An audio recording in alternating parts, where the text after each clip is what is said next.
Three. Third point হচ্ছে find the root cause. যে কারণে আপনার স্ট্রেস বা অ্যাংজাইটি হচ্ছে যে কোনো বিষয়ে, সেটা আপনার পড়াশোনার ক্ষেত্রে হতে পারে, বা আপনার বিজনেস, বা আপনার ওয়ার্ক, বা রিলেশনশিপ, যে কোনো জায়গায় হতে পারে। ফাইন্ড দ্য রুট কজ, সেই স্ট্রেসটা আপনার যে হচ্ছে সেটার মূল কারণটা খুঁজে বার করার চেষ্টা করুন।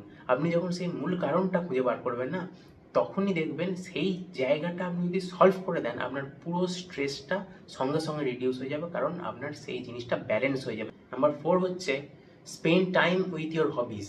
আপনার যেটা করতে ভালো লাগে, যে কাজটা করতে ভালো লাগে, আপনার হবি যেটা, সেটার সঙ্গে আপনি বেশি বেশি টাইম স্পেন্ড করুন। কারো খেলতে ভালো লাগে ক্রিকেট, ফুটবল, কারো গার্ডেনিং ভালো লাগে, কারো বেড়াতে ভালো লাগে। আপনি যখন আপনার হবিজের উপর বেশি টাইম দেবেন, তখন দেখবেন আপনার মাইন্ডটা ফ্রেশ হবে। আপনার মাইন্ড ফ্রেশ হলে আপনার মন ভালো হবে, আর মন যদি যখন ভালো হবে, আপনার স্ট্রেস, আপনার অ্যাংজাইটি অনেক কমবে। আপনি দেখবেন